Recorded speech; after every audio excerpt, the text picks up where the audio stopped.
Wow, this is like a bizarre world. This is absolutely crazy. Wait, what the? Hold on one second. Hey, Joe. Yeah, we just went on live right now. Yeah, I'm back on. What do you mean we lost viewership? The women are complaining? What do they have to complain about?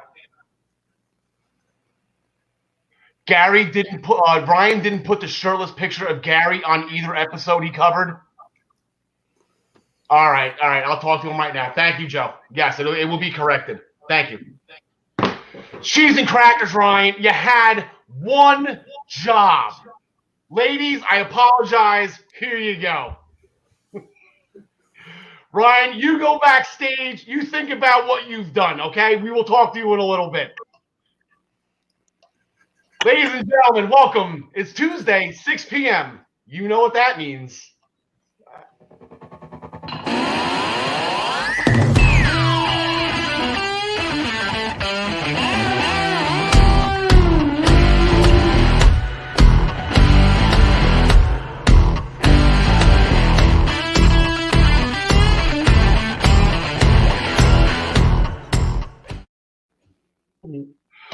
Guys, it feels good to be back. In all seriousness, no, Ryan Joy, thank you very much. That was a joke phone call. Obviously, viewership is not down. We were just having a little fun trying to get back on the happy-go-lucky swing of things. I'm excited.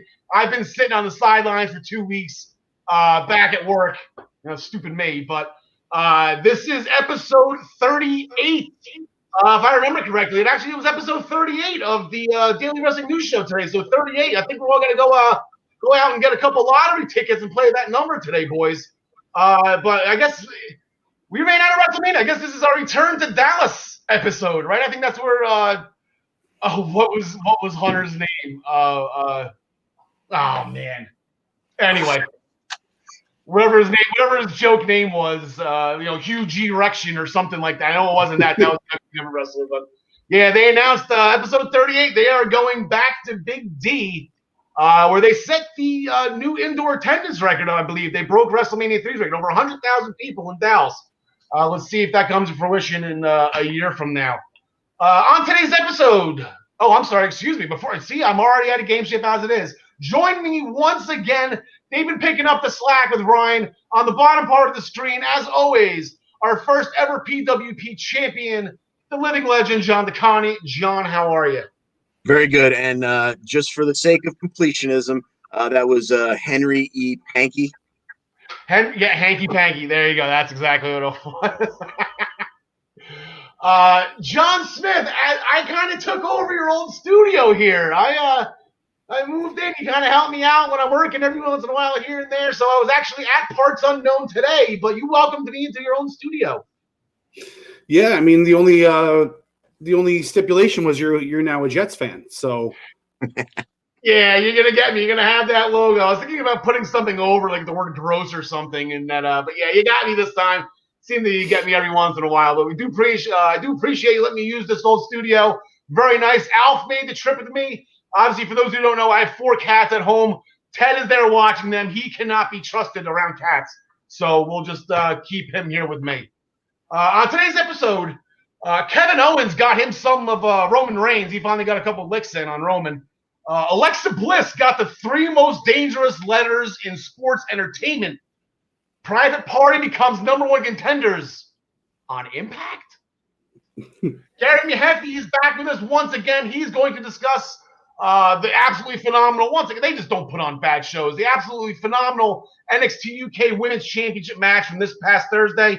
Ryan Joy, we saw him earlier. He is backstage, sitting, hopefully facing a corner right now, robbing the women of shirtless Gary Mehaffy. He'll be joining us a little bit later on to talk MLW, Ring of Honor. Actually, I don't think any Ring of Honor, New Japan, and I believe Ryan has an update on the spectacle, the Tuesday spectacle today that WWE ran on their network.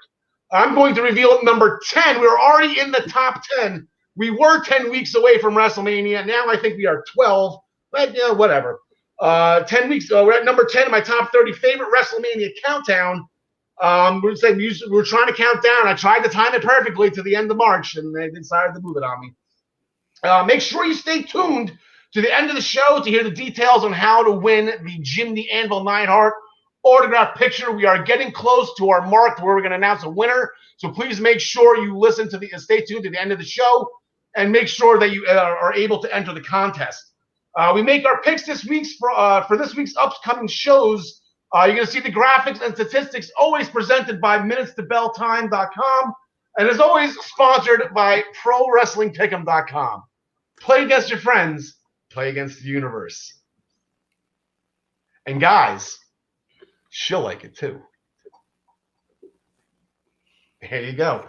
We're going to main event the show with AEW Dynamite and all the action from last week and what's coming up tomorrow night on their programming. But we're going to curtain jerk the show with a historic landmark tournament that kicked off with an absolute bang.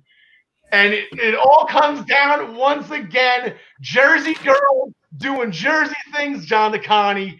Casey Cadden by Godzaro. Yes, sir. Yeah, so we had the segment kick off with Regal and Beth Phoenix introducing this unbelievably important landmark tournament. The first time the women will chase the Dusty Cup. They broke down the brackets for us, and then we went to the very first official match. Mercedes Martinez and Toni Storm versus seemingly the underdogs, Casey and Caden. To some people. To some people, they were the underdogs. Some of us knew they were going to win. It was called correctly on this show, not by me, of course, but it was called correctly on this show. So we had what you might expect. The bigger gals were physically a little bit dominant early on. We had Mercedes Martinez take Casey up to the top turnbuckle in a fireman's carry. Not sure what kind of disaster was about to befall her, but she wiggled out of it and was able to hit a nice Frankensteiner.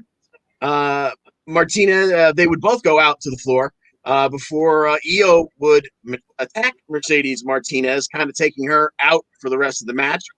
And that allowed Casey to get back inside, working over Toni Storm. And Caden used this, I'd never quite seen it before, a spinning leg lock to kind of turn Toni over and hold her in place. And Casey hit what originally was in my notes as just wow. But I let somebody else do the math for me. It was some kind of spinning corkscrew 630 senton plancha splash, something or other, for the 1, 2, 3, baby. Yeah, American Ninja Warrior at its finest from Casey Catanzaro. I have it listed as the most amazing twisting finisher of all time. That's what I have it down in my notes. Yeah, so they advance. And on 205 Live, they had another women's tournament match as well. I guess last week, 205 Live, it was a history-making somewhat of event where Killian Dane competed on 205 Live, and I believe he was the first ever wrestler to wrestle over 205 on that show. But I'm going to put an asterisk next to that because, honestly, let's be fair, if you shave Killian's back, he might be down to 205. So I'm going to put an asterisk next to him. We'll just hold that on the side for now. But they actually did have their first women's match ever on 205 Live. We had the debuts of Gigi Dolan and Cora Jade. One was Priscilla Kelly. I can't remember the other one's name. They were just recently signed to NXT. They threw them right in the dance. There was a third one signed. You will probably see her this upcoming Friday on 205 if they played the same well. But they came up short against the Way. Indy Hartwell, with a variation of the bookend on Jade, she got the win. So here's where we're standing right now in the first ever Women's Dusty Classic. As you can see, we have the Way and we have Casey and Caden. They've already advanced. As I mentioned, Shotzi and Ember, they may be on 205 against Marina Shafir and Zoe Stark. Zoe Stark is the third person that I was, hinting at here. But where's Jessamine Duke in all of this? I guess maybe that should be a question that someone needs to dig up. I kind of feel it's a little odd that Marina Shafir is not teaming with Jessamine Duke here. But on tomorrow night on NXT, we actually have our third tournament matchup. We're going to get to this one right away. We're going to start picking this right away. So we have Dakota Kai and Raquel Gonzalez against Aaliyah and Jessie Kamea. Jessie Kamea, unfortunately, not pictured. She is not on WWE.com yet. But her and Aaliyah, I guess. I don't know if maybe this is a tryout for Jesse to be in the Robert Stone brand, John Smith. Possibly. I mean, I'd like to see her added to the group. I'd like to see that group grow. I'd like to see him add a man to the group at some point, make it like, a more inclusive faction. It doesn't need to just be females. But I'm gonna go with Dakota and Raquel on this one because I think they're on a crash course with Ember and Shotzi for the finals. Sorry to say for your KC and what's her face? Kaden. Yeah. So yeah, the winner of this gets Casey and Kaden, John DeConnie. Yeah, and it's hard not to go with the two that have already been teaming up for a while here, even if one's usually just plays the muscle. But give me Dakota and Raquel. Yeah, I'm with you on this one. I got Dakota and Raquel. That seems like a very logical matchup for a second round for a semifinal. So I think we can definitely make it unanimous on that. John Smith, we're going to circle to the men's Dusty Rhodes couple in 1 second because two of the competitors that are teaming together in this tournament and advanced actually fought in the fight pit. Now, as Vic Joseph, as he said before the match started, there's a reason there's only been one fight pit in the history of NXT. And let's just be fair here, they just thought of it about 6 months ago. It has nothing to do with whatever. It's not like this is like a 20-year match. Whatever. But amazing match, Ciampa and Timothy Thatcher, and wow. Yeah, they're acting like they had the fight pit in their back pocket for the past 25 years, and Timothy Thatcher was the one that forced them to break it out.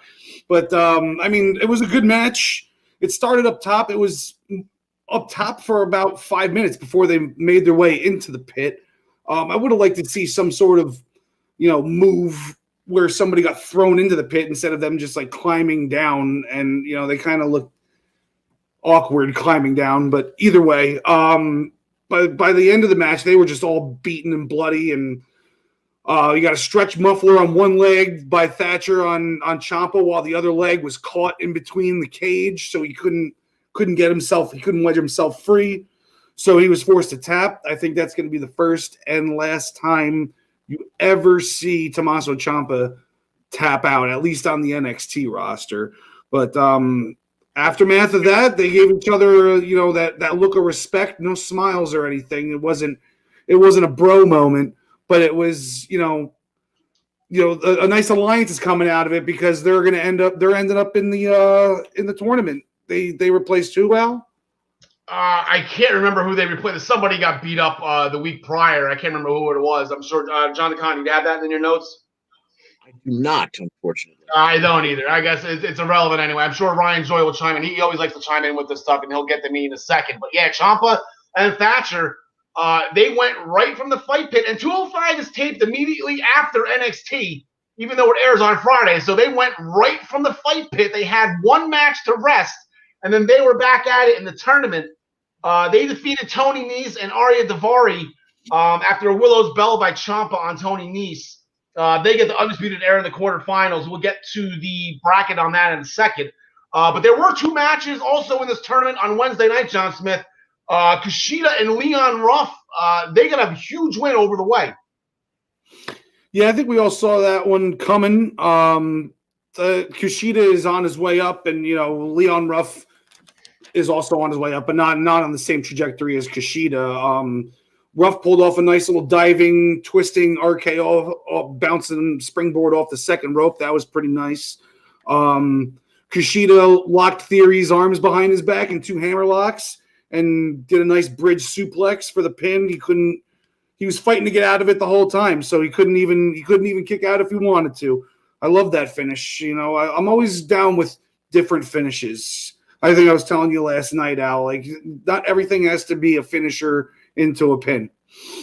Yeah, well, that's the thing. That's the reason why we all love Timothy Thatcher. I don't think he's done the same submission twice to win a match. That stretch muffler, that was new. I know Big E's been using it, but that's new. But then his leg was caught in the cage, so yeah, absolutely crazy. And then in another match, I don't get how this was a bracket buster, but the Lucha House Party defeated Imperium, and that kind of sent the internet and social media into a tizzy. I don't get why, because I thought it was pretty obvious. If you look at the brackets here, that it would be Lucha House Party against Legado del Fantasma in the next round. Like, they set that up beautifully to the point where it was like right in front of your face. So this is what we have right now. We have that match, as I mentioned before. Ciampa and Thatcher, they're going to go up against the Undisputed Era. And then the other two quarterfinal matches will be tomorrow night on NXT. The first one we'll get to, everyone's favorite to win, Grizzled Young Veterans. They're going to go against Leon Ruff and Khasheeda. That's what John Smith was just talking about. So, John Smith, we'll throw it right to you. Who do you got? I think it's going to be a valiant effort by the faces, but the Grizzled Young Veterans are going to take this one. Leon Ruff takes the pin, I think. All right, it was confirmed from Ryan Joy. It was Kurt Stallion and Austin Gray. I believe Austin Gray was injured and was unable to compete. He got jumped by somebody. But that's, it's, we're going to see Kurt Stallion in a second anyway. So, John DeConnie, who do you got on that? You got Grizzled Young Veterans against Khasheeda and Leon Ruff. Yeah, give me the Grizzled Young Veterans, freeing Khasheeda up to chase Johnny Gargano on that North American title. I think this is going to be Gargano interference too. I think I got Grizzled Young Veterans. I don't think Johnny and Austin are going to let last week slide. That was embarrassing to Johnny. So I think there's going to be some shenanigans at play here for Grizzled Young Veterans to advance. And in the other semifinals, Drake Maverick and his fellow 205-pounder Killian Dane. They're going to go up against those rascally MSK guys. They seem like they're pretty good, John DeConnie. You might know them. Yeah. I'm a fan of these MSK guys, even if I don't know what MSK means yet. But I think I will have them moving on. I'm not quite sure how they're going to get around the big furry bastard, but I think they move on. John Smith. What does it stand for? Marijuana smoking kids, maybe? There you go. There you go. Yeah, I like them to win it. I don't think they're going to win. They're going to get to the finals or anything, but I like them to win one more before they lose. Yeah, if I bring the bracket back up here, they're gonna whoever advances here is gonna get the winner of Lucha House Party and Legado del Fantasma. Whoever comes out of that maybe next week. So yeah, I'm gonna go with MSK as well.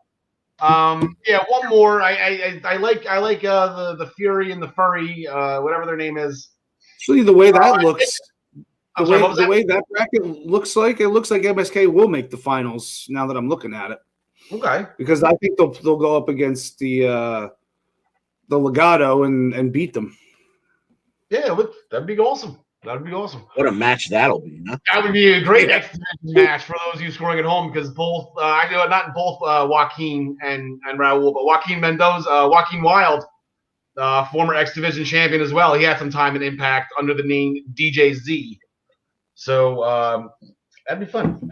So that's how that tournament's going. In other action, Karrion Kross defeated Ashante the Adonis after a running forearm to the back of the neck, and then he applied the straight jacket to Desmond Troy. He was at ringside being a spectator, and you just can't do that around Karrion Kross.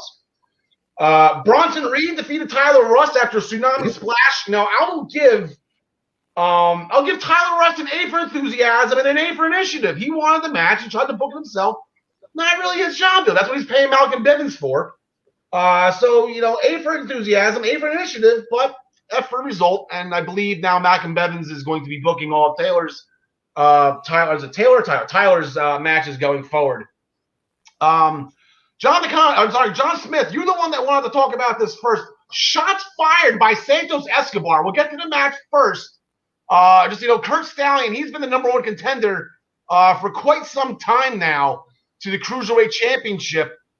So he's going to get his shot tomorrow night at Santos Escobar. But that promo, shots fired by Santos Escobar, he rattled off some names, as I'm sure you'll get to, but he was missing the one name I wanted him to say. Is he avoiding Jordan Devlin here? I don't know if he's avoiding Jordan Devlin or if he's just told to disregard, to act like it's something completely different where he's not involved at all. I like the fact that he's calling out main eventers because I think he should be up in that category, even though he's holding the lowest possible belt you could possibly hold in singles in WWE. But he came. I wasn't expecting such a long promo from him. He walked down to the ring just talking smack. He called he called out Johnny Gargano for never being able to defend the title. I mean, that's changed recently, but he called out Finn Balor for getting hurt with the jaw. He called out Karrion Kross, which is ballsy as hell, and saying that he had a chip on his shoulder or something like that, throwing something out there. Oh man, I love the fact that he calls himself the champion of champions, because he goes out there every week and he proves it. He beats everyone. You know, maybe he'll throw a heel tactic in now and then, but he doesn't usually need to. And, you know, he's the man. Yeah, he is. So who do you got? I'm assuming you got him defending. I got him defeating Kurt Stallion here. I don't think we're looking at any upsets, especially after that promo. John DeConnie? Absolutely. Unanimous. All right, and then what probably will be the main event. Finn Balor, he wants Pete Dunne, but he knows he's got to chop off the arms before he gets to the head. So he went to Regal. He wants Lorcan and Birch. Regal said, sure, but you got to find a partner. For whatever reason, I guess he thinks Kyle O'Reilly owes him a favor. I didn't understand that one, but I digress. Kyle O'Reilly agreed to it. We got this tag team match. It is a non-title match. Probably going to be the main event tomorrow night. John DeConnie, who do you got? By way of the fact that it's a non-title match, it makes a lot of sense for Balor and O'Reilly to go over. I completely agree, John Smith. Yeah, I'd love to pick Borkin and Lurch, but I'm going with with Kyle O'Reilly and Finn Balor. Borkin and Lurch. You beat me to it. I thought I was going to slip up. You beat me to it. That'll wrap up the NXT. Actually, Minutes to Bell Time chimed in. I really like this idea. Spray NWO paint over the Jets sign. I like that. I think Ryan is getting back into my good graces. I completely appreciate that idea.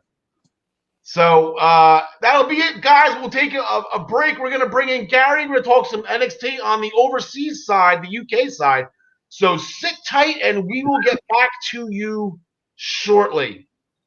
And there we go. 1, 2, and top of the evening to you, Gary. How's everything going? I feel slightly overdressed, obviously, from my photograph earlier on. I feel like I should just kind of take everything off and just, hype. And you got your fans. There you go. What the public want. I mean, although I will say for the photograph might be just slightly different to the real thing. But I mean, you never know. So Gary, before we get into NXT UK, I got a fun little story that happened for me over the weekend. So my stepdaughter, she gives me a call. She's like, I need a favor. I have a school assignment. She's 14. She's in 8th grade. I have a school assignment, and they're having us do a podcast, and I need a guest host. And I'm like, oh, my God, I am finally winning over my stepdaughter. She's like, can you ask if Gary's available? I'm like, are you kidding me? Like, no, Gary's over it. No, I'm doing the podcast, so I did the podcast. But there you go. Hey. You were supposed to be the guest of my stepdaughter's. See, what can I say? It's the Irish bro. What can I say? I mean, plus the looks, obviously. But I mean, what can I say? And I'm like the modern day Lex Luger. I'm the total package. I mean, there's no doubt about it. Like, so what can I say? So, Gary, we had another NXT UK Women's Championship match and another successful title defense by Kaylee Ray. This one, exactly, a little bit of a miscommunication here.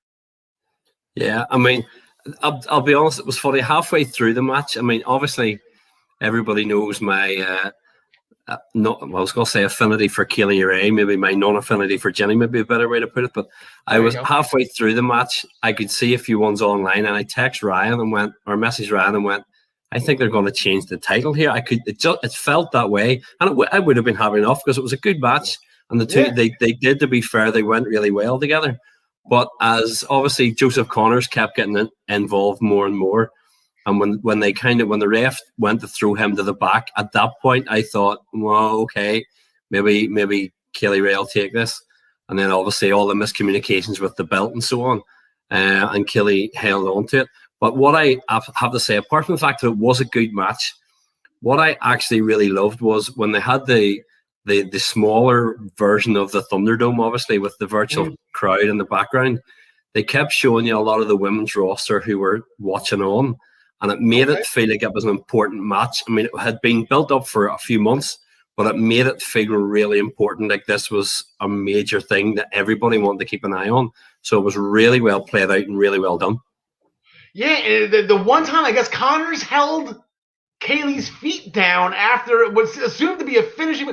I don't think he needed to do that. I think it's funny how they played it off that Ginny probably would have had the match won without that. So that was very well done, very well played out by Triple H and by the women involved. That was absolutely great. So I guess to be continued, I know Kaylee right now we're well over 500 days. So yeah. Although what will be interesting is when they did show all those faces in the crowd, there was the one random video that popped up on the screen, and the commentators were like, "Oh, what was that? Oh, I don't know what that was," and played it off. Now I couldn't get it paused quick enough to see. About the only major name that wasn't shown was obviously Ireland's Aoife Valkyrie, and I actually wondered if that was kind of down the line. Whoever that was on screen will kind of go, "Hey, I was watching you, my friend. I'm here for you now." So I think that will play into it. So it was a very well laid out story over the last lot of weeks. It really was. Okay, so moving forward, I need some confirmation on you, Gary. Because all right, so Nigel McGuinness, according to Wade Barrett, so Nigel is speaking for Wade Barrett here. On nights where Rampage Brown couldn't sleep, he'd go to the local pub and look to pick a fight to expend energy so he can sleep better. Are there any laws in England, Gary? Like, I know you're in Ireland, but what the hell goes on over there? So I can neither confirm nor deny it was me that he fought. Obviously, I know. I heard that. I did laugh. No, I mean, like that match. I have to say, when with Rampage and Big Dave Mastiff, that was two big boys just going out on each other. Like it really was. That was some beef. Yeah, and Rampage Brown got him up with a doctor bomb. That was impressive. Yeah, it definitely does look as if we had the discussion obviously over the last few weeks among all of us saying like who's next for Walter and where they're going to go with it, and obviously Rampage is one of those ones who's going to be in that mix the whole way along. Although they obviously, what I really have to say I liked, they didn't try and make one of them like fall out with each other and say, "Oh, I don't like you now." It was like, okay, we're two friends, we get on well, but we want to have a match. You want, okay, right, fair enough. It was like, who's the best between the two of us? You were on this day, that's okay. So you could see Rampage and Dave Mastiff probably as the months go on will still be there to back each other in other matches and other feuds down the line. So if I remember correctly, I think Bomber was the first one to welcome Rampage Brown in the gym. He was on camera. I don't know what happened when the cameras off, but like on screen. Rampage Brown came in to sign his contract, and Bomber was like, "Hey, about time," And then we're going to turn right the other way to Ilya Dragunov. Ilya Dragunov is going through some type of transformation here. He defeated NXT UK's resident punching bag, Jack Stars, after torpedo Moscow to the back of the head, followed by repeated elbow strikes until a referee stoppage. And then I think he went. It was a temporary moment of insanity, and then he came back. Oh my God, I'm so sorry. I'm so sorry. He came out of his psychotic episode. It's like, to be honest, actually halfway through, before that happened, I actually thought the way the match was going, I thought Dragunov's gonna get disqualified here, and Jack Stars is gonna get another win, a tainted win, but a win. Now, obviously, it didn't quite work out that way, but you could see, like we were talking last week and saying that. You could see to me that that's what was kind of happening. It was more Dragunov going, "Okay, I want a match with you, Jack." Not out of a, "It's nice, you were my first match," but more out of a, "I want an easy win" type of thing. But you could see they've gone down the almost, as I say, the psychotic route of he just went into this red mist, descended, and he just battered him, and then all of a sudden came out and was quite apologetic in his facial and so on. So it's an interesting way with him, because I did wonder where he would go after sort of feuding with Walter and having that match. So it's a good development. Yeah, it's a good nice little character change. Now if he's gonna go berserk every once in a while, you kind of feel like it's gonna happen. He's gonna try to do it to the wrong person and get smoked. But I guess that's further on down the whole line. I started to see him do that to Gallus or something. Like that's not gonna work out all too well. Speaking of not speaking of anything, so there's the Amir Jordan and Kenny Williams thing. This is getting a little fun because Kenny Williams put Amir Jordan in a match against Tyson T-Bone, who we haven't seen in a very long time. Now that I'm thinking about it. And thinking that Amir was going to get smoked, and he actually ended up getting, I think it was a roll-up for the win, right? Yeah, he reversed the pinning combination. It's funny because, like, you and I discussed on one of the shows a couple of months ago, and I said I thought that Amir Jordan would go heel on Kenny Williams and this sort of thing. Then you could see throughout this episode that it was Kenny Williams going, "Oh, I've got you a match. Like, I know he's going to beat you, but I've got you a match." And you go, "Okay, you're setting him up here." And all of a sudden, you could see the whole way along the match, that's what Williams thought was going to happen. And all of a sudden, when Amir Jordan managed to squeak out the victory, which was great because I didn't think it was going to go that way. When it did, it was almost like Kenny Williams begrudgingly going, "Yay." Even though he expected him to get his head kicked in more than anything. But it was good. But you could see the way that he was going with the attitude that Kenny Williams had. It's similar type of attitude that when we've come back that we've seen Noam Dar have. And obviously with all of the history from ICW and stuff, it would be interesting maybe the two of them could end up starting to form some sort of alliance maybe down the line as well. It would be a great wee move. So I remember we had the discussion during the Heritage Cup tournament because Kenny Williams got in and we thought Amir Jordan was going to sabotage. So it was kind of turning the other way around. Yeah. That Williams is then going to be in the heel here. So before we get to the two matches that we have booked for next Thursday, Zaya Brookside had some words for Nina Samuels. I am excited. Zaya's ready to whoop that butt. I can't wait for that match. We don't know when it's going to happen, but we do have two matches coming up this Thursday. Ben Carter, I spy a Jersey guy, Garrett. Ben Carter, he will be in action. So look for me a win under Ben Carter's belt. But we actually have a number one contenders tag team match for the tag team championship. Pretty Deadly, Flash Morgan Webster, Mark Andrews, The Hunt, Oliver Carter, and Ashton Smith, and then the winners get Gallus at a future date. So pick me a winner here. This is a little tough. It's tough from kind of seeing the way it's gone. Yeah, with Eddie Dennis being banned from ringside, which I don't understand why. Then maybe he'll get involved in it, but because they have talked like almost the Hunt of saying we can't get away from Morgan and Webster, it looks to me as if Ashton Smith and stuff that they're there to take the fall. And I actually think as much as I think it would just be to give Gallus a win down the line, I think that Pretty Deadly, actually, they've been being built up as quite well to come through. So I think that maybe the Hunt and Flash Morgan Webster and Mark Andrews, they will take each other out, and that Pretty Deadly will take it, so that they'll come through and take the win and then go to Gallus next. So I can see a shock win from Carter and Ashton Smith, though. That's the only thing that I'm with the Hunt and Webster and Andrews. I think they're just going to cancel each other out. But they've already had their title shots. You know what I'm saying? So it's not like as you said, probably out of the four teams there, Smith and Carter, they're probably the ones that could do with the win to give them a bit of credibility, actually, I suppose. So they could head that direction. They could give them the win just to kind of to build them up. So we'll see how it goes. I'm looking forward to it. I'm sorry. I would see Gallus beating Carter, and it was not the title game, but I think Pretty Deadly would be a nice, if they were the ones that actually do dethrone Gallus. But you can give Gallus one more title defense. Seems like all the champions in NXT UK, they have death grips on those belts. We haven't had a title change since the relaunch, and we've had some pretty intense matches. So, and then one last thing, going back to Ben Carter, I forgot to mention Sam Gradwell. I guess he was watching on his phone. Can we find a TV for him somewhere? Like, why does he have to watch everything on his phone? This poor guy. You can't just do like the shot that WWE TV here, they're just watching on the side and that side shot.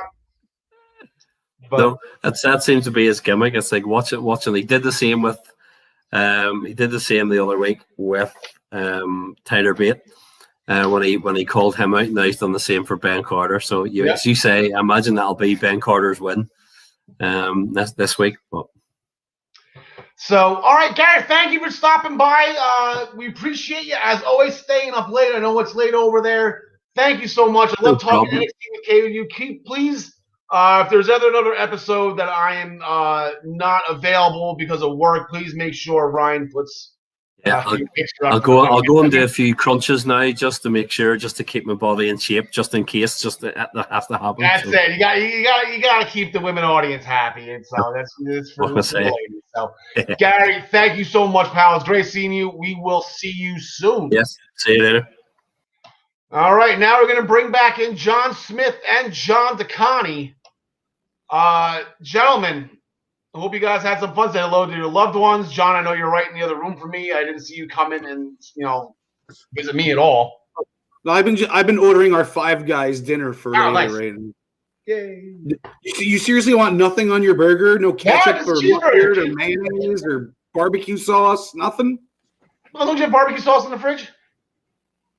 Yeah.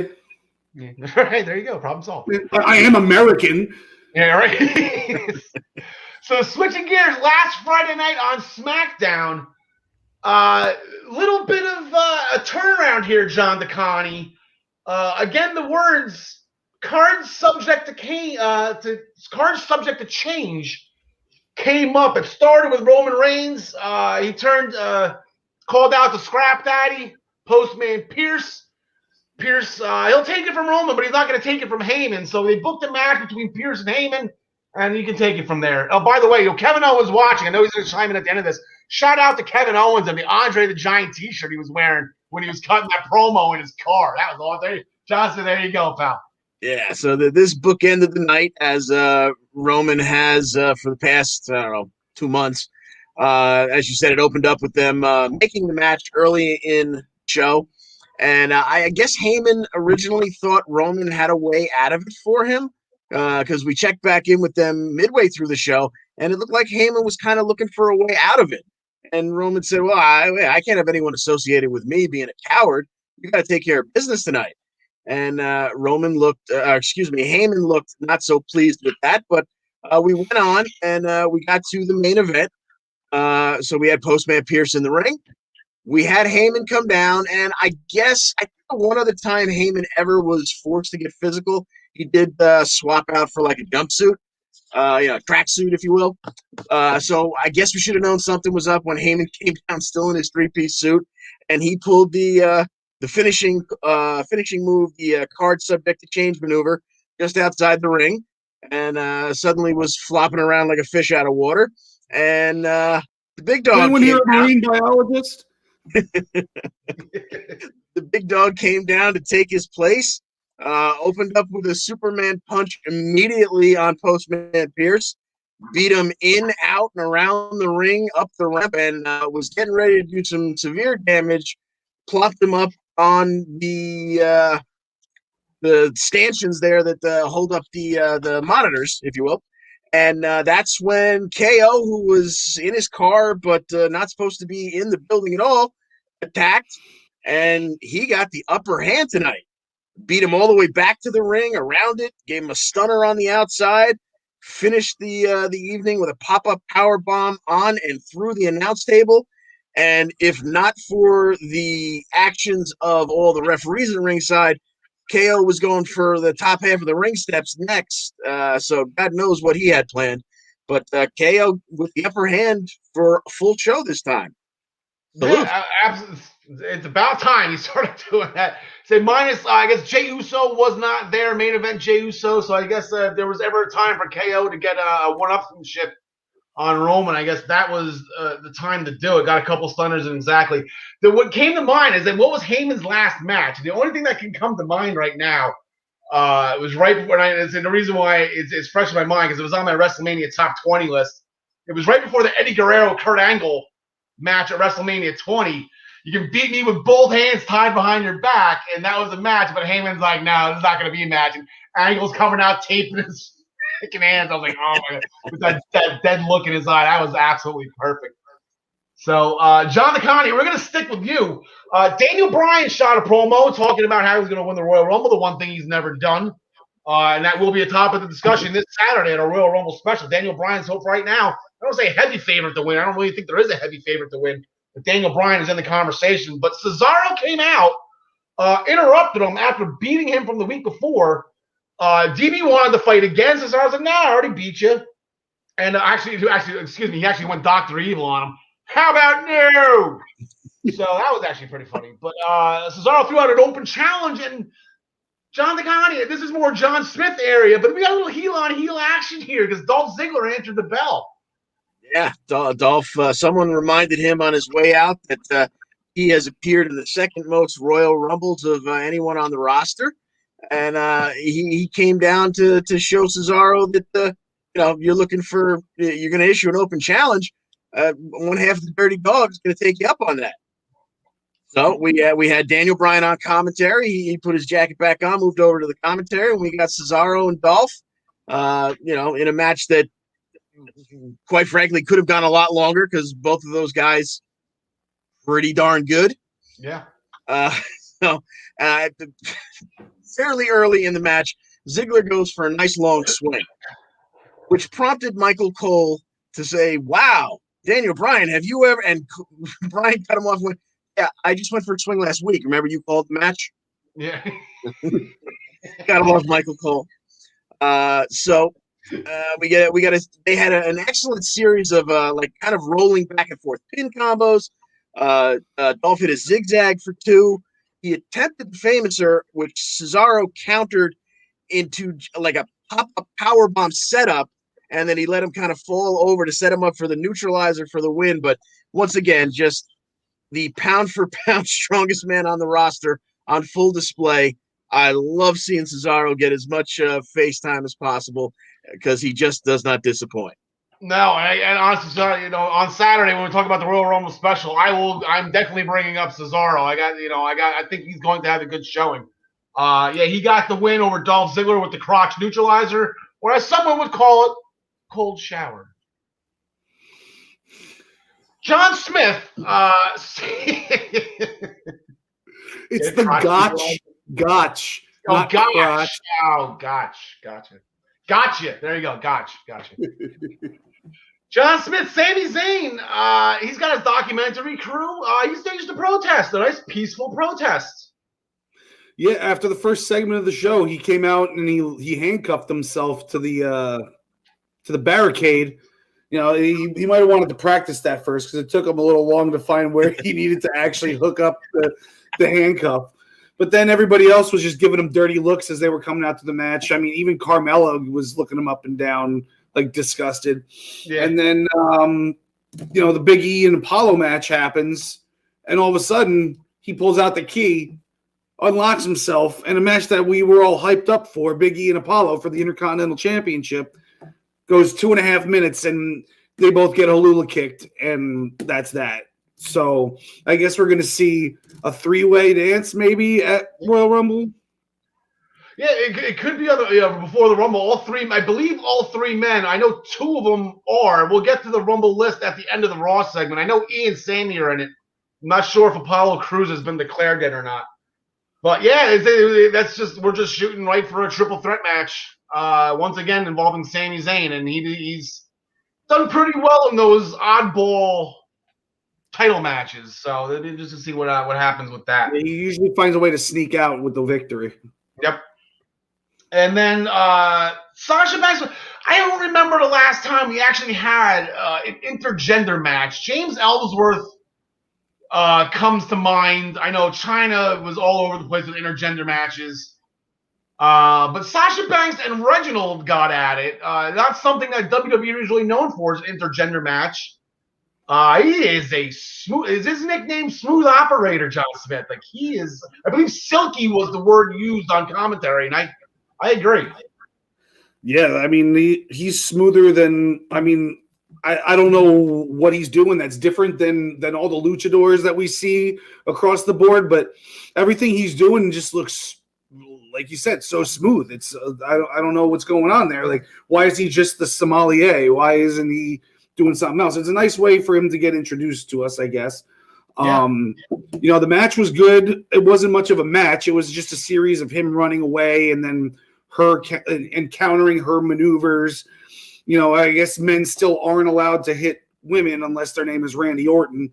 So he didn't get one offensive maneuver in, and then he ends up tapping out to the bank statement after 4 or 5 minutes. But we gotta get past this whole the man that can't hit the women thing anymore. Because if the woman's going to go ahead and smack you in the face for trying to give her a rose, then you can go ahead and have a wrestling match with her bell to bell, in my opinion. There you go. In other companies, they do it.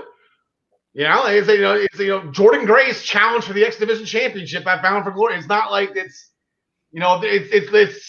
scripted. You know, like this is not like. But I guess there's certain lines that WWE doesn't want because kids are watching, and I guess unless your name is Randy Orton. Just finish up SmackDown. Charlotte Flair and Asuka, they made their way over because they have the free pass being the women's tag team champions. They had a non-title match against the Riot Squad. Flair and Asuka won after the code breaker into the natural selection combination finisher, which is pretty impressive. I like the way that the two of them put that together. Ruby had the match, won. Billie Kay with the distraction. She distracted the referee while Ruby had the pinfall, and Liv and Ruby told Billy, thank you, but no thank you, we're done. So look for that to be dispersed going forward, and Billie Kay now having to redistribute her resume to other people. Sonya Deville's keeping the Street Profits on the sidelines for the time being.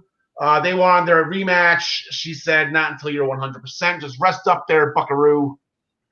You'll get one later. Bianca, I'm sorry, what was that? Oh, somebody say something? Or maybe I'm hearing the feedback from the sound bar. Bianca Belair and Bayley, they had their obstacle course challenge.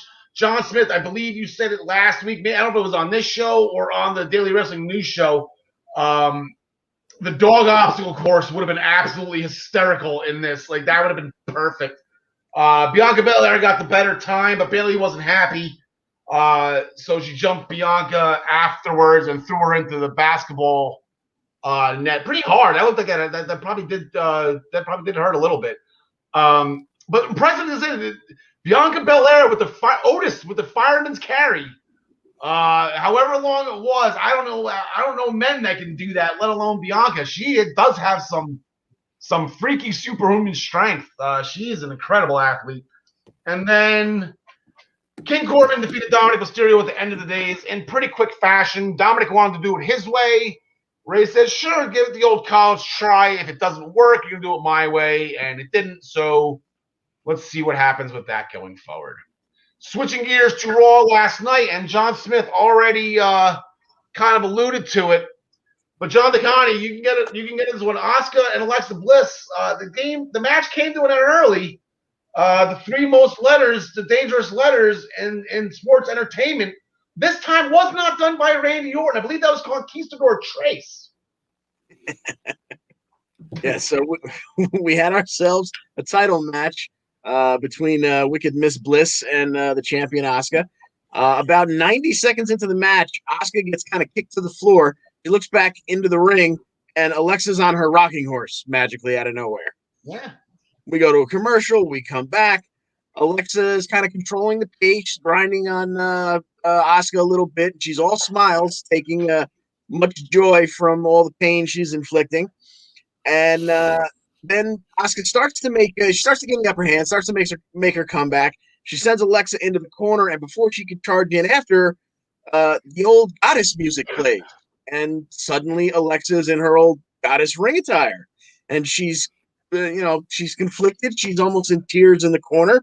We don't know exactly what's going on.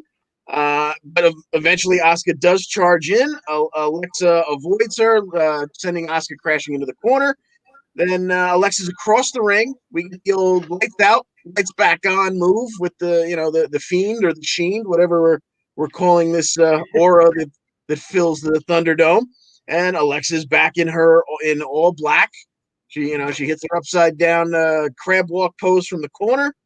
And suddenly she, once again, just like last week, suddenly when she's in her all black with her misplaced black lipstick on, suddenly she's all Matrix. She can block everything. She can no sell the strikes that do get through. And it looked like she was she flat out just powered out of the Asuka lock, which I don't think I've seen anyone do ever. And she turned it around into the mandible claw. But Randy Orton showed up And as you alluded to earlier, the 3 most dangerous letters in wrestling made their way into the match.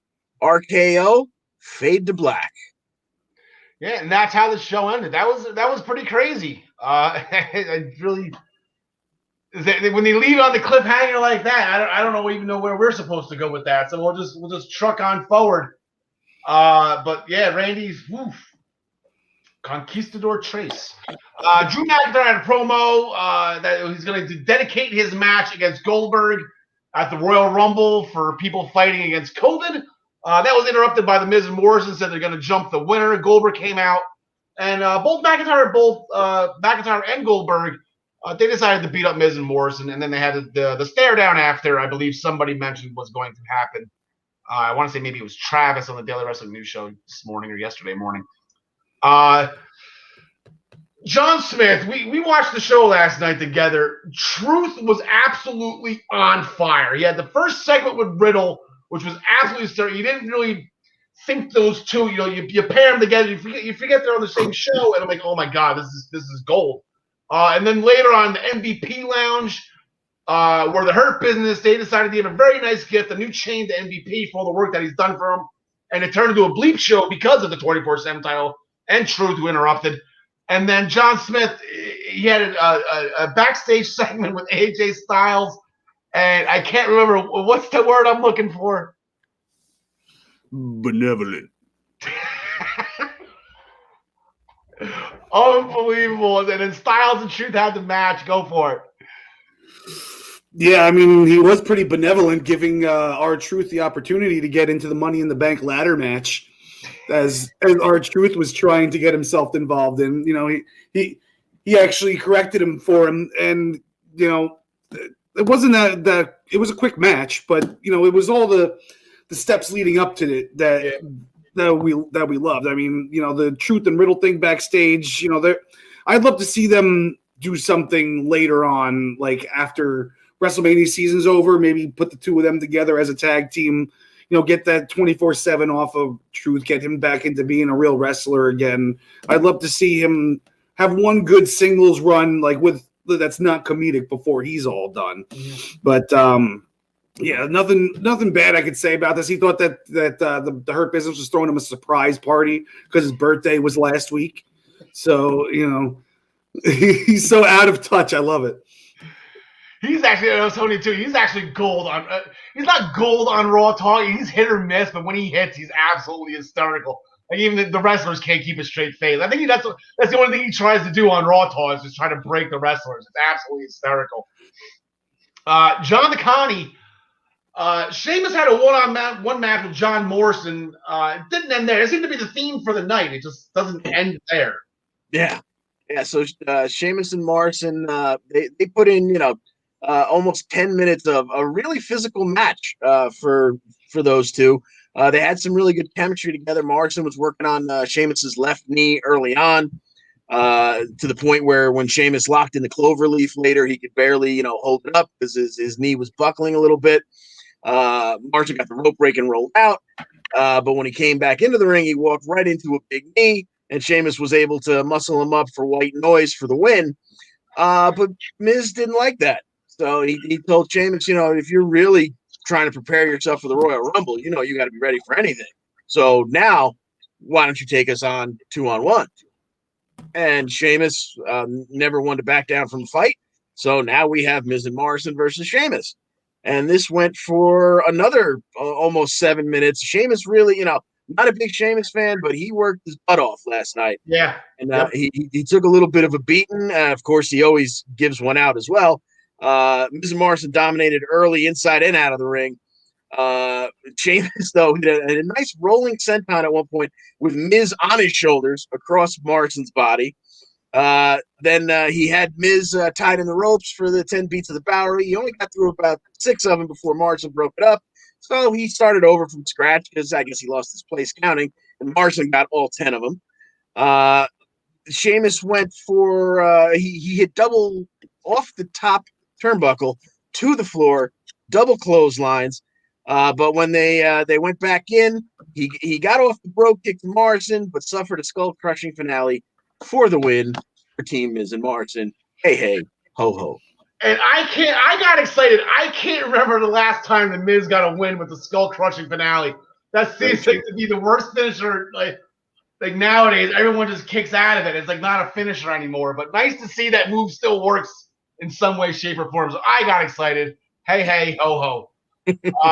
Then there was there was 3 women matches in what started. But what did I just say? How about the theme of the night is, but wait, there's more. So it started off with Charlotte Flair and Shayna Basler. It was a disqualification because Charlotte, she unnecessarily drop kicked Nia Jax on the outside.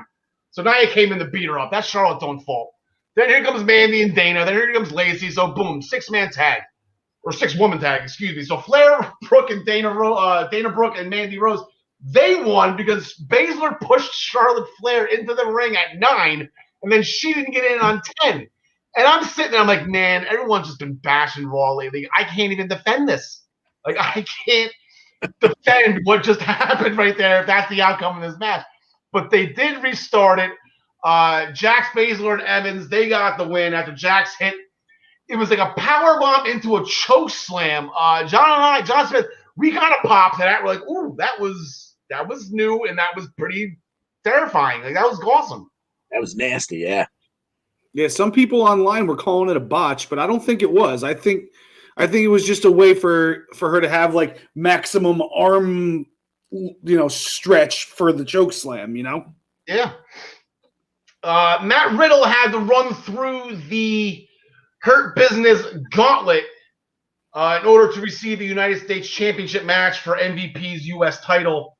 Matt Riddle got it done. He defeated Benjamin with an electric chair roll-up. Cedric actually tried to help. He actually cost Shelton that fall in that match. Then Riddle made quick work of MVP with a leg lock, and then he beat Cedric Alexander because said he wasn't focused. And he didn't do the fundamentals, according to MVP, who was barking very loudly at Cedric Alexander during the course of that match. But in the end, Bobby Lashley came out and he kind of whooped up on Riddle. So that's just pretty much par for the course. John Smith. In a match that we were talking about, I said last night, we would love to see eventually the end game here of Mustafa Ali and Kofi Kingston at WrestleMania in a one-on-one match. I think that would be amazing. Kofi is out with a broken jaw right now, so Xavier Woods is flying solo. I guess week by week, he's kind of running his own gauntlet against Retribution. This week, he fought Popeye's Chicken Sandwich. Yeah, sponsored by. Sponsor? I thought that was his name. I thought he was fighting Popeye's Chicken. Oh, that was the sponsor. It's Slapjack, sponsored by Popeye's Chicken Sandwich. Slapjack. That's his name. Slapjack has the sponsor now.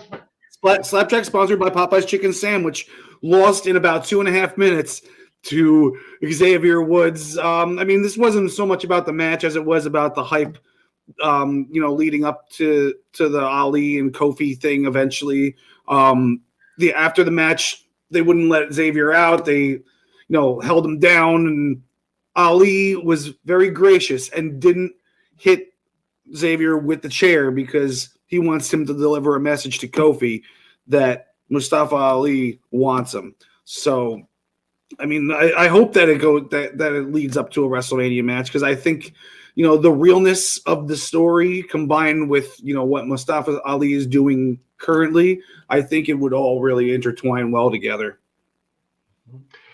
Before we close out Raw and get to the Royal Rumble, James wants to know why they don't put Nia back in the Performance Center. She's just too dangerous. I believe they did, and it didn't work. So I think the key here is you put Nia Jax against women who can actually take the punishment that she gives out, unlike Kairi Sane or anybody small of that nature. And I don't think that was dangerous, anything she did yesterday. I think that's what they were trying to do, and she slammed her on her back anyway. Some people say like, "Oh, there might have been some whiplash with Mandy Rose's head," but that's on Mandy Rose. That's not on Nia Jax to tuck her head, So, but yeah, I think they tried the PC approach with Nia, and she's just bigger. She's not like most girls, So I guess you got to. She's more like most guys. She's not like most guys either. Yeah. Big old 69. So we are going to, before we get to Impact, I'm going to put the Raw back up there. Here is at the big announcement. They had a promo with Edge. She is declaring that he's going to be in the Royal Rumble. So he became the 17th person to declare himself. Here is the list. The people that were declared last night: Mustafa Ali, Sheamus, and John Morrison. They declared throughout the day yesterday via Twitter or on air. Big E, Nakamura, Sami Zayn, and Dolph Ziggler. They were the ones that declared throughout the day Friday, whether it be on air or on social media. So we're at 17 right now. The week is still young. The show is Sunday, so I don't know. Maybe they're just going to hold off on 17 right now and then have all the rest of these numbers as surprise entrants. Who knows? Well, I guess we'll wait and see and find out. For the women, they didn't announce any last night. They kind of got Raw heavy in the beginning. Liv Morgan, Ruby Riott, and Tamina all announced on SmackDown Friday. So they're even in less spot. They only have 12 women in right now, so that's a lot of empty spaces to fill from their end too. So like I said, the fun part of the Royal Rumble is the surprise. You don't know who's next. You know, like that's a lot of the fun of it. You never know whose music's going to hit once that buzzer goes off. Maybe hear Living Color, Cult of Personality. Maybe we'll discuss that on Saturday too. So are we going to be getting? Do you know if we're getting a United States Championship match with Lashley and Riddle at Rumble or not? Did they announce that? They only thing they announced the women's tag team championship match. It's going to be Charlotte and Asuka facing Nia and Shayna. Mm-hmm. So right now that's the 2 Rumbles, 2 title matches, and then the women's championship match. And we are stuck at 5 right now, unless something happens on SmackDown with the Intercontinental Championship, or maybe they can always add Lashley and Riddle late. So, but we're going to switch gears to Impact. They own the night tonight. They have a fun show planned. They had a great show last week. It started backstage from Hard to Kill, where Don Callis mentioned that he won't be around for a bit. Kenny Omega won't be around for a bit. They're going to go back to Jacksonville, handle some business there. So, unfortunately, Kenny Omega will be off Tuesday nights for the time being, but I think they kind of hinted that they will be back. The Good Brothers did a promo. There's a lot of promos, a lot of talking on this week, which is fine with Impact. It's always entertaining. John the Comedy, the Good Brothers did a promo that it was interrupted by Chris Sabin wanting a rematch of the tag titles with James Storm because Alex Shelley is out. And then here comes Big Money Matt. Yes, indeed. Yeah, Matt Hardy and Private Party show up in well, it's not the Impact Zone anymore, but you know what I mean. Kind of out of nowhere. And they want a shot instead. And the Good Brothers eventually step aside and say, well, there's 4 of you in the match. I think we're going to see our way out of here, and you guys can figure it out amongst yourselves. So we got exactly that match, Private Party versus Sabin and Storm as the main event of the show. In a surprise little treat, instead of Tony and Tony in their commercial segment, Shivani was kind of done, via tape. But Tony Khan wound up being in the building with an old friend from that building, Jerry Lynn. Yeah. So they sat ringside for the match. Tony Khan took some notes, and we got to see Private Party go at it with Sabin and Storm. And then, of course, as you might have expected, there was a lot of high flying antics. Mark Quinn hit a backflip kind of suicide plunge outside onto Storm to kind of take him out of the match, towards the ending there. And Sabin climbed the turnbuckle, and Matt Hardy, the number 1 AEW Carney, distracted the referee to let Jerry Lynn hop the guardrail and grab Sabin's leg just long enough to allow Private Party to hit Gin and Juice, which is their Frankensteiner into a cutter, for the win. And they are now the number 1 contenders for the Impact Tag Team Championships. Yeah, that match will take place on February 13th at No Surrender. A little interpromotional warfare. We're going to throw some AEW guys on Impact pay-per-view and Impact Plus show again. So that's going to be good. And Jerry Lynn, just for those who don't know, Jerry Lynn, former X Division champion. And I do believe, Brian Joy, if you can hear me, correct me if I'm wrong here, when TNA first started way back in 2002 or 3 or whenever it was, Jerry Lynn and AJ Styles were the first ever tag team champions. So Jerry Lynn he's an original. You can call Jerry Lynn a TNA original.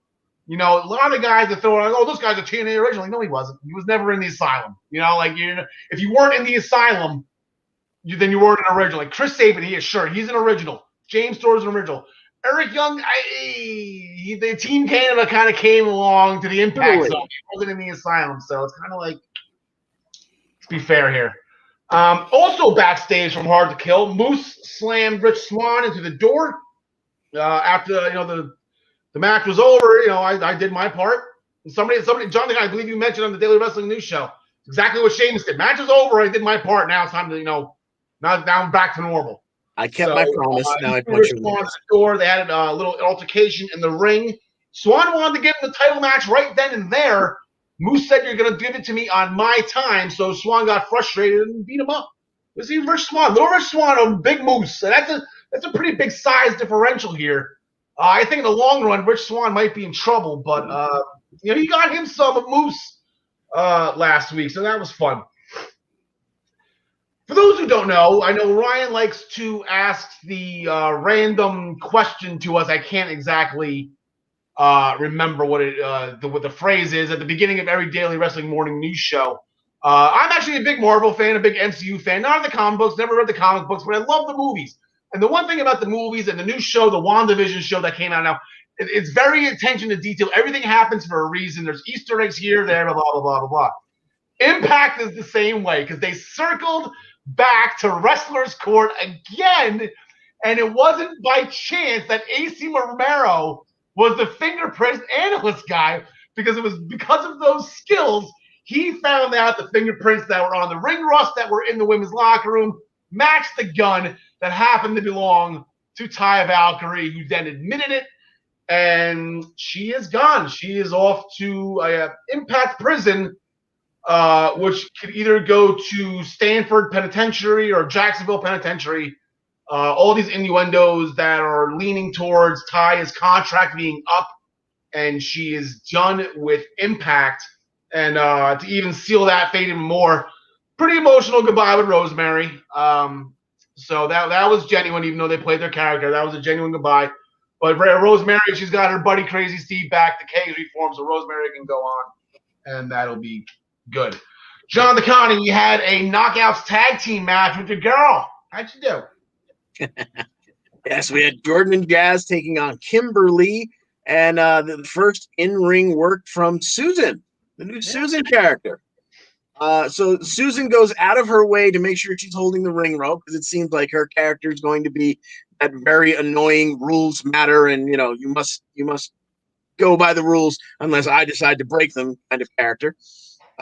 So she finally got into the match, and Jazz, right about the same time, made the hot tag in. Susan thought it was the best time at that moment to undo her blazer and take it off, which led to her getting a couple of lumps from Jazz. But we had Kimberly distract the referee just long enough for Jersey to do its business.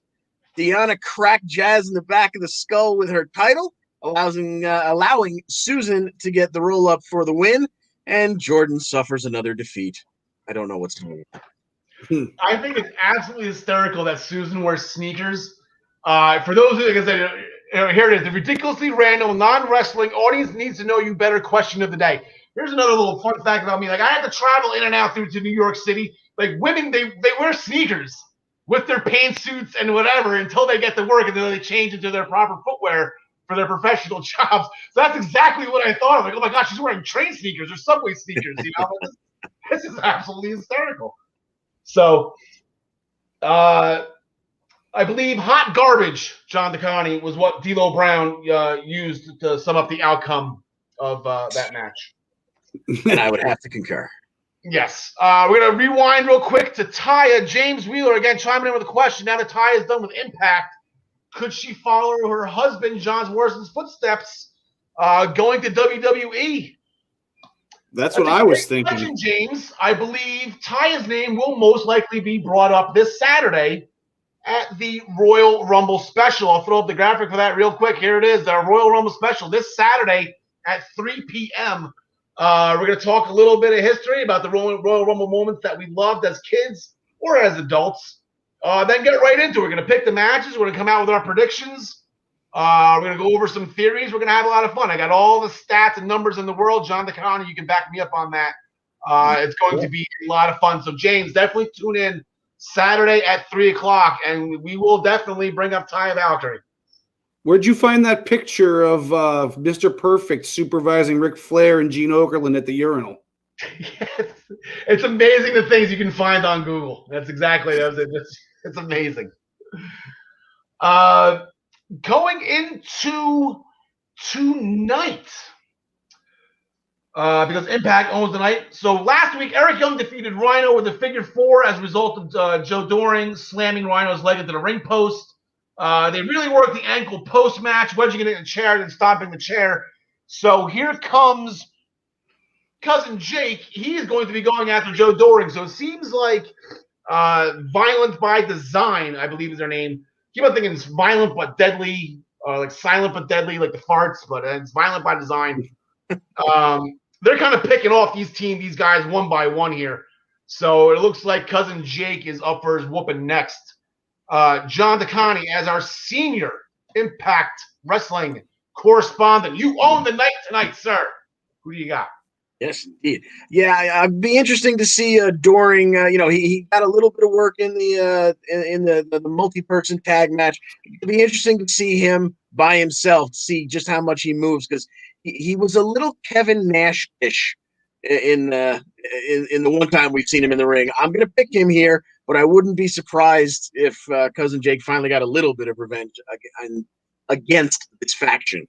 It's right down to a 3-on-1 right now because Rhino is out of commission.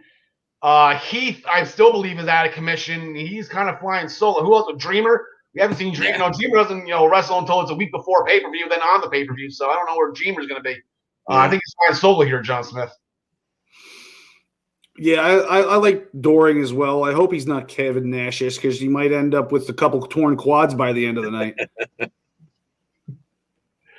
I'm sorry, we have to circle back here right now. My beautiful bride-to-be, she hates Taya and those earmuffs.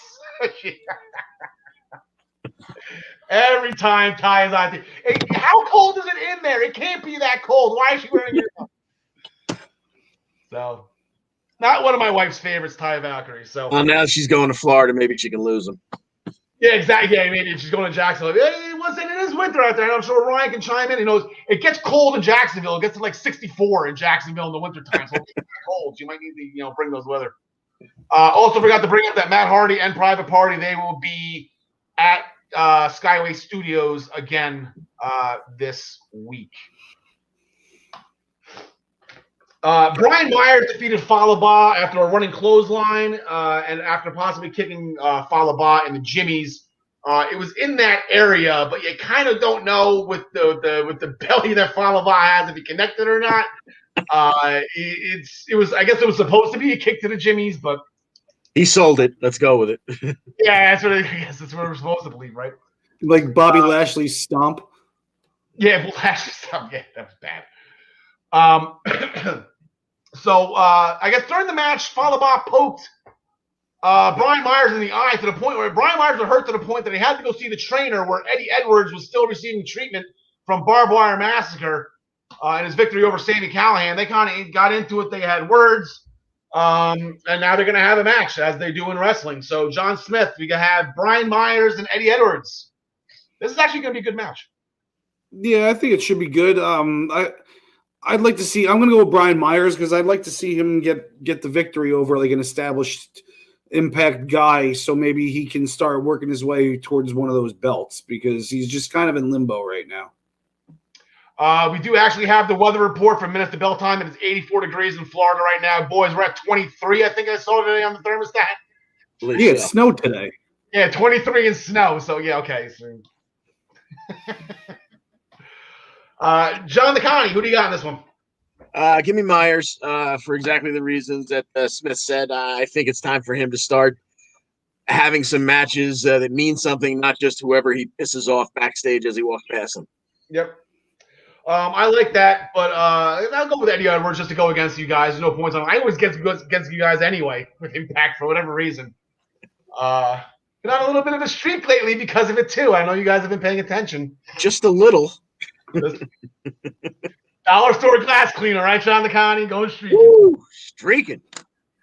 Ace Austin and Madman Fulton got into it with Josh Alexander and Matt Cardona backstage. So, as they do in wrestling, they are going to have a match. John Smith.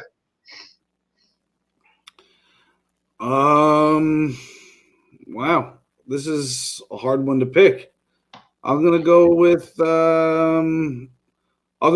Fulton, Madman Fulton and Ace Austin. Yeah, I'm not going to bet against Jersey here, but I kind of feel like I think Cardona, give him a win right off the bat, or some kind of – I don't want to say he got screwed out of his win at Hard to Kill. I mean, he got it, obviously, but his qualification was really, it's whatever. But so, yeah, I'm going to go Ace Austin. Yep. John Connie.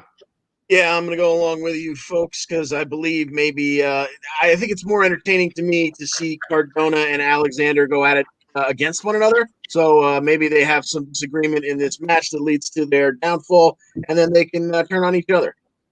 That would be, that would be fun. Cardona and Alexander, that would be really good.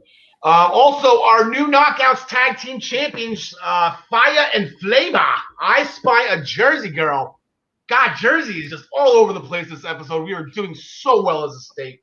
And as an island, apparently, with Ben Carter in action. But they're having their own little festival here. You can get your tickets now. Actually, the tickets are probably sold out since they go on air in about an hour and 45 minutes. Not sure why Tasha didn't make a bigger stink, John Connie. Swinger was wearing her fanny pack. Like, how do you not notice that? Like, there's gold and bedazzled. She noticed it, but she didn't really make a big stink about it. I figured she's the one who's got Swinger cooties on it. Like, maybe she won't want it back. I have no idea. She knows it's got the gimmick pocket. What's going on there? I think maybe Swinger was, daring her to reach on in. I didn't even think of that. Yeah, I went. Tasha's smart on that. Okay, there you go. Kudos to Tasha Steele. Also, and then there another knockouts match. We have Tennille Dashwood and Rosemary. Again, this is a very intriguing matchup. I like this matchup. John DeConnie, who do you got? Well, Rosemary and Steve got one up on Tennille and Caleb last time, so maybe Tennille gets the buyback tonight. Give me Tennille. Yeah, mine says they've won 2 in a row right now. John Smith, as we all know, it's tough to beat a team 3 times in the same season. So, it's actually you're more likely to lose than you are to win if you already lost twice in the same season. Still, I hate that narrative in football. But no, I'm going with I'm going with you guys with Tennille. I almost called her Emma. You know what? I was going to save that for the Roman. You're going to hear that again, John Smith, because you know what? Roman Reigns has got 2 up on Kevin Owens, and it's tough to beat a team 3 times in the same season, even though the sweeping team, they're 14-7. Like, it is extremely easy to beat a team for a 3rd time in the same season.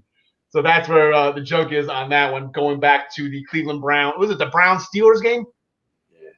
Browns-Ravens. Right? No, it was the Buccaneers and Saints, I thought. Oh, Buccaneers and Saints. Well, there you go. It's tough to beat a team 3 times. Drew Brees couldn't do it. Rohit Raju, he will get TJP next Tuesday night, so we will pick that match then. But it will not be for the Cruiserweight, the X Division. Wow, X Division Championship. So Rohit got duped on that one. If you go to Rohit's Twitter account, he is not happy about it either. I wouldn't be either. So I do believe what people were doing in favor for Rohit, they were actually superimposing or photoshopping, whatever the word you want to use. Rohit was screwed away on Sami Zayn's signs. So there's a lot of that going around Twitter in favor of Rohit's conspiracies. So, gentlemen, we are going to give you one more break.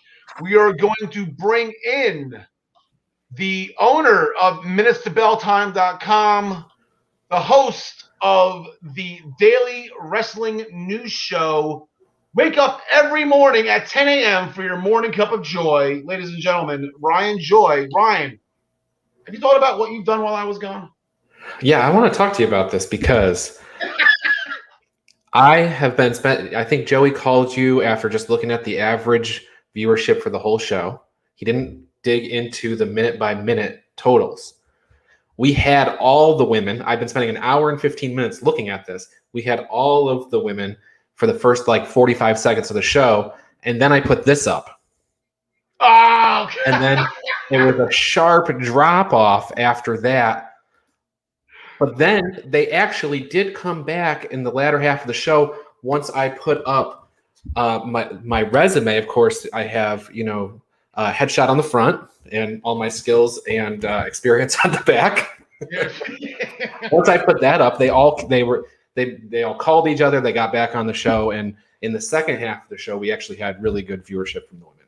So, all right, Ryan. Today was a new event for WWE. Let's get the Impact logo off here. Let's put we don't have a WWE logo, so we'll put ours up there. The Tuesday Spectacle, what was it called again? What were they doing? Why were they doing it? This was news to me when you mentioned it to me Monday morning on your show. So this was the Superstar Spectacle. It occurred 9:30 this morning, but it was a holiday in India, so Republic Day. So in prime time, WWE broadcast the show Superstar Spectacle over there, and it basically featured all of their Indian main roster and developmental talent in matches all the way through. So the show kicks off with Finn Balor against Guru Raj. Now listen to this. You have two guys, one named Dilsher Shanky and the other named Giant Zanjeer. They team up with Rey Mysterio and Ricochet. If you put Rey Mysterio on Ricochet's shoulders, that package is still shorter than either one of these guys. Wow. They're both over 7 foot tall. And they faced King Corbin, Ziggler, Cesaro, and Nakamura. They got the win, by the way. So in every match, you had some of the Indian talent that they're either grooming or that are already established. It was main evented by Jinder Mahal and the Singhs versus Drew McIntyre and Indus Sher. They talked about during the show that, the real long-term goal is to establish a PC in India. So this was really just a big celebration for their holiday and, WWE's long-term plans for India. Great Khali was on the show for a short second with a pre-taped interview just to say, hi and happy holiday and stuff like that. So it was a feel good show. Good. It seems like it was a big success. I know, like I said, Jinder Mahal winning the WWE Championship and representing that country as it was going on. That was big. That was absolutely big for WWE, and it was it really grew. That's a big country to have on your side. Now, point of clarification, that did not happen this morning. That was a couple of years ago. Well, yeah, that didn't happen. I didn't want anybody thinking we were totally out of touch here. All right, so going forward, Ryan, you have some matches for New Japan, and you got a familiar face on MLW. I will play off you. What would you like to do? Let's hit that MLW. MLW Fusion this week is headlined by a Caribbean strap match. Richard Holiday is the current IWA Caribbean Heavyweight Champion. He stole that belt from Savio earlier this year before the MLW went into lockdown. So Savio said, we got to settle this. I'm bringing out the strap that Stone Cold Steve Austin and I beat each other up with 25 years ago, and we're going to have a Caribbean strap match. And Holiday accepted. So that is going to be the main event of MLW's show tomorrow. Interesting, a couple other things were added since we set the setup for this show.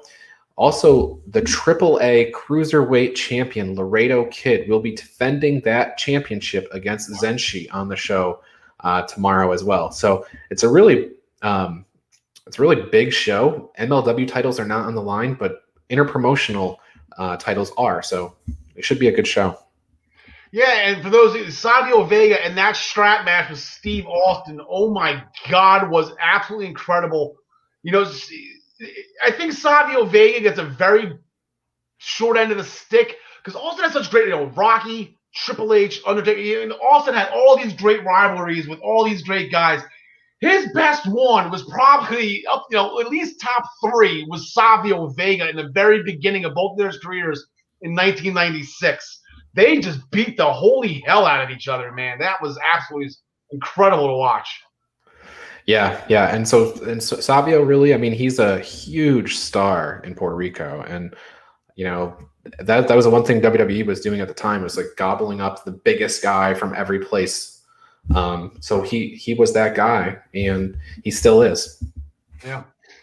So heading over to New Japan, I'm going to throw the graphic up here. Take the banner down just in case there's anything on the bottom. Yeah, there we go. Yeah, there's a lot going on here. The road to new beginning. Yeah. So New Japan, they have a whole series of shows all month long.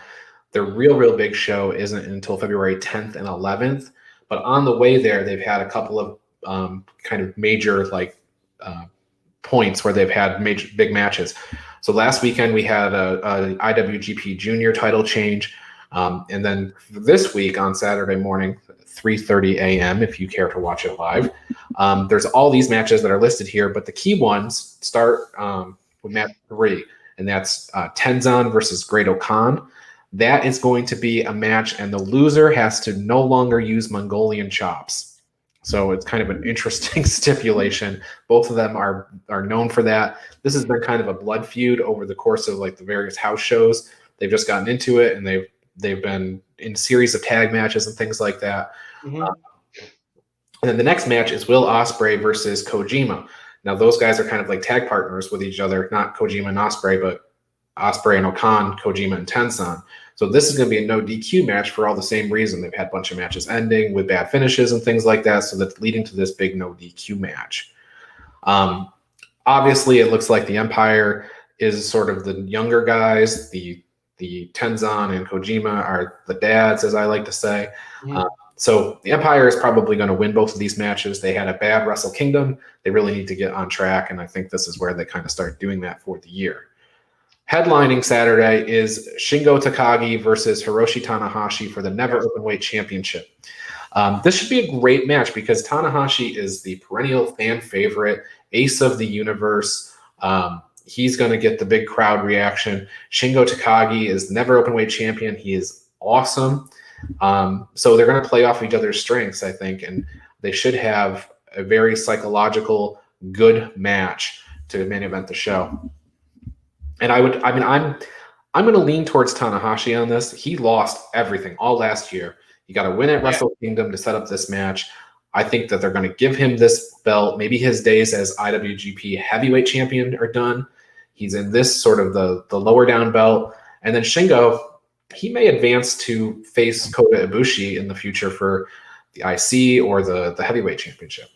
Yeah, because Takagi's been on fire lately. I never hear of him losing, and he's had that belt since I can remember, since I started rewatching at the New Japan Cup when they started back up again. He dropped it to Suzuki over the summer, but then he won it back in their next match against each other.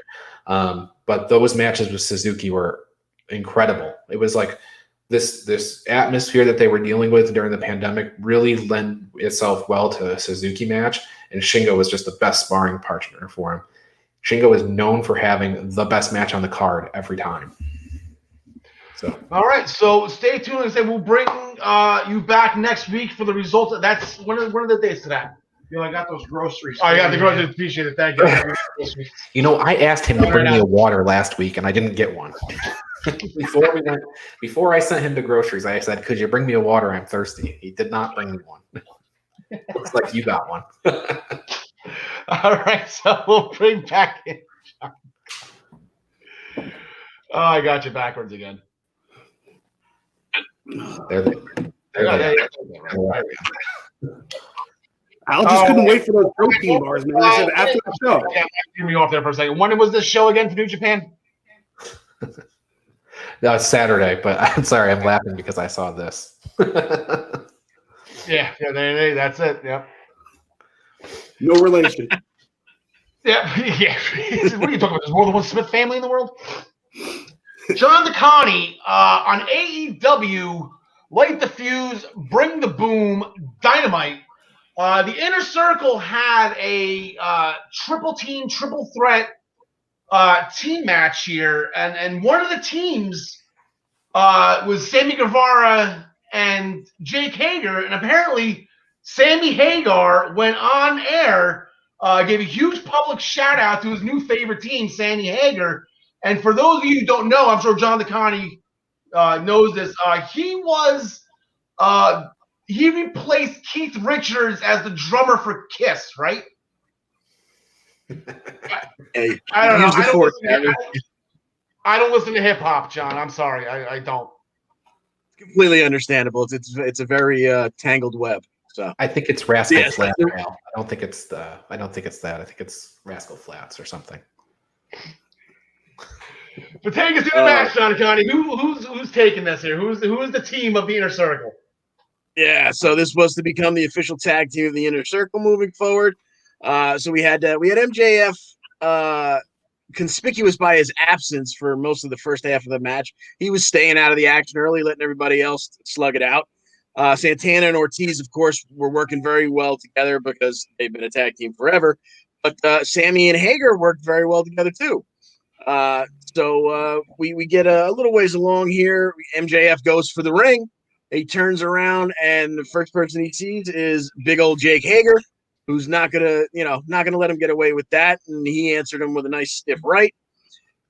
Sammy was then alone with MJF and Jericho for a little while. They beat up on him, but he managed to land a jumping knee to Jericho, got him up for the go to hell.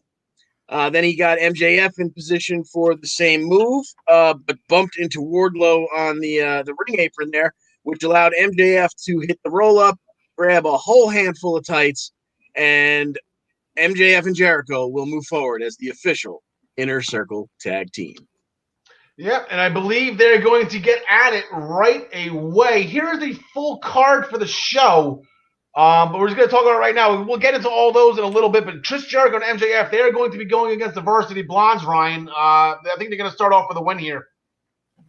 Yeah, you can't really pick the Varsity Blondes, unfortunately. Chris Jericho and MJF definitely get the win here. Ryan, John DeConnie? I concur. All right, John Smith? Unanimous. All right, that's what I figured. John Smith, staying with you. It was little Brody's birthday last week. Had a nice little celebration. The Dark Order brought out some cake. They sang to him. And then here comes Luther being a big jerk trying to ruin the whole thing.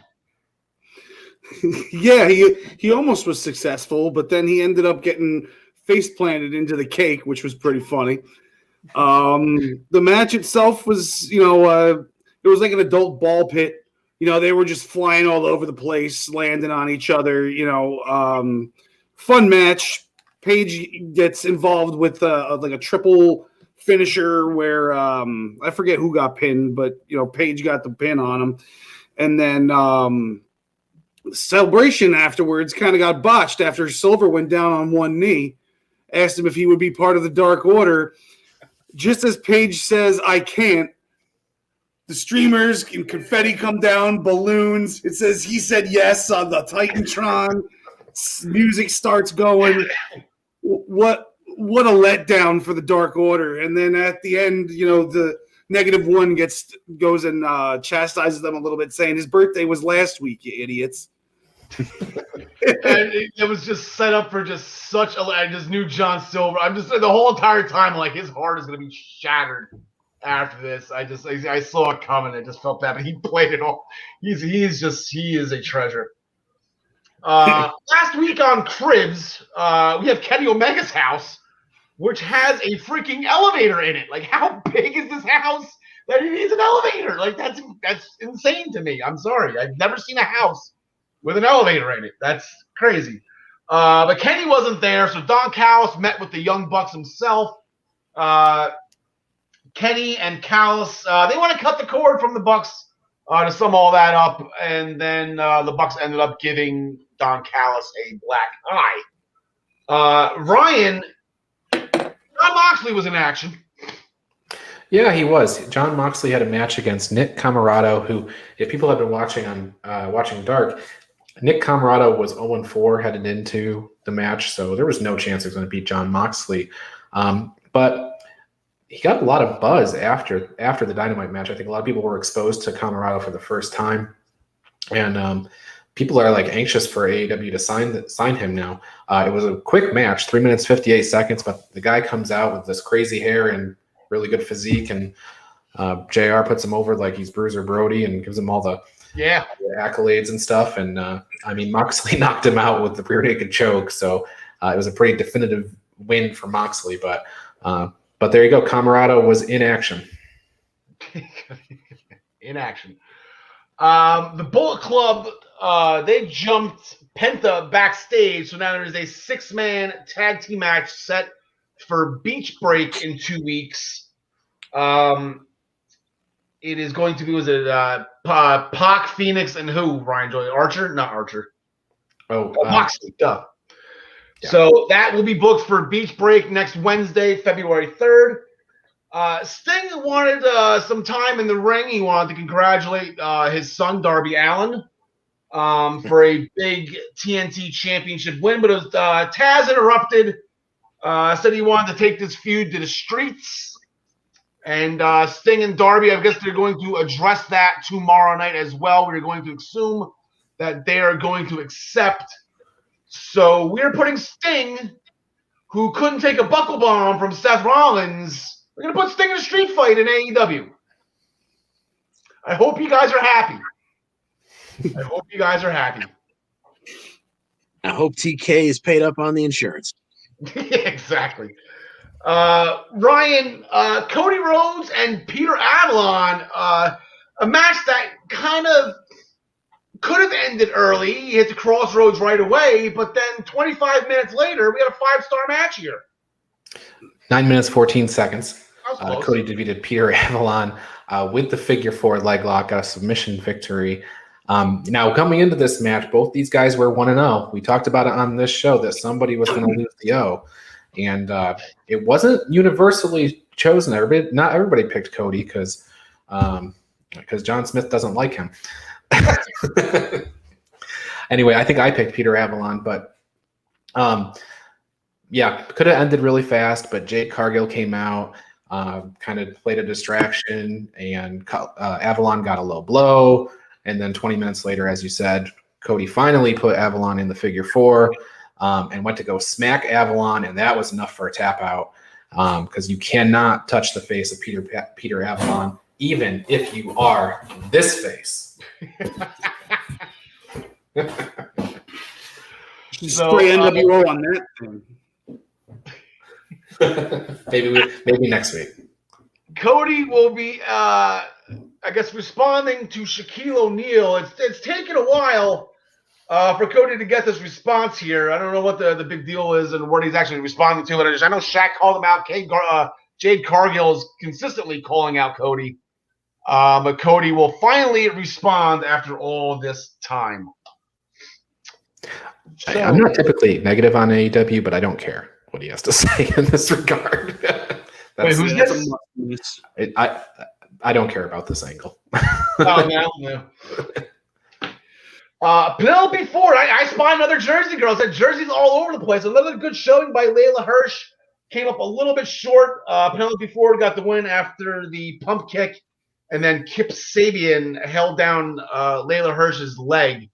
So another strong performance from Layla. Another strong performance from Jersey the past week. We have champions. We have X-Cup winners. It's been a lot of fun. And new finishing moves, apparently, from Casey. Going into tomorrow night on Dynamite, Jungle Boy says he could beat either one of the two members, either Dax or Cash, either one of them in singles competition. So Dax is going to step up first. Ryan Joy, as our senior AEW correspondent, you think Jungle Boy's got a shot here?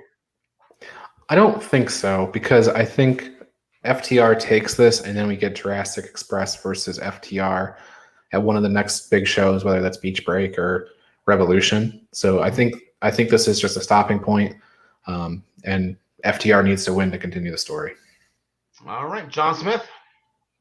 I'm going to go the opposite. I like Jungle Boy in this one, and then maybe he loses to the other FTR next week. Cash Wheeler. John Connie. Give me Give me Jungle Boy in this one, just for a goof. Who knows? I see this going that all right. So FTR won the tag team match, but it was Jungle Boy and Darlene, right? So we're so they got the new music. Or Jungle Boy is going to go on this little run as a singles act. So I think he's going to beat both Dax and Cash in singles matches. Then FTR will beat them, and Ryan was saying the tag team match. That ultimate results from this against Jungle Boy and Luchasaurus at probably Revolution. I would think that'd be bigger for Revolution. So that's how I have that going right there. And then finally, I mean, they got into it again backstage. Kingston just kind of, they're all right, let's just finally just do this, right? Let's just get it over with. So we're going to get Eddie Kingston against the Murder Hawk, John Smith. Yeah, I don't like face Murder Hawk right now, but I'm going with them. All right, John DeConnie. Yeah, I think once again, Eddie almost never needs to win because all he needs to do is put a mic in his hand and he's over. So I guess Lance takes it here. I couldn't have said it better myself, John DeConnie. Ryan Joy. Yeah, same. That's what Travis said on the Daily Wrestling News show this morning too. So we're all in agreement there. And what's most likely to be the main event of the show, we got an 8-man tag team match between the Good Brothers and the Young Bucks. We have 2 sets of champions here. The Impact champions and the AEW champions. They're going to face off against the Dark Order. Ryan Joy, this is not going to end well at all. No, it's 1, 2, 3, and 4. It's Uno, Grayson, Reynolds, Silver. They're facing. I'm going to pick the Dark Order because I think tempers are going to flare, whatever we need to say. I don't think these guys are going to get along, and they're going to end up taking a loss. Interestingly, though, I mean, we don't need. We're having a tag team battle royal soon to determine who's going to face the Bucks later on. So this match, if one of these 2 Dark Order teams pins the Bucks, maybe that sets up Beach Break or something like that. So I pick the Dark Order to win. Yeah, I'm going to go Dark Order as well. I think the Good Brothers are going to hang him out to dry. They're just going to leave, John DeConnie. That was exactly what was about to come out of my mouth. I could see the Good Brothers just walking away from this one, leaving it 4-on-2, and the Dark Order goes over. Yep, John Smith. Yep, all that. All right, and also announced they are going to be doing a women's eliminator tournament similar to the one that Kenny Omega won. So this is a fun little graphic that I wanted to show here because it looks like it's going to be the United States versus Japan in the finals. So you got 1, 2, 3, 4, you got 8 on each side, so a 16-woman bracket here.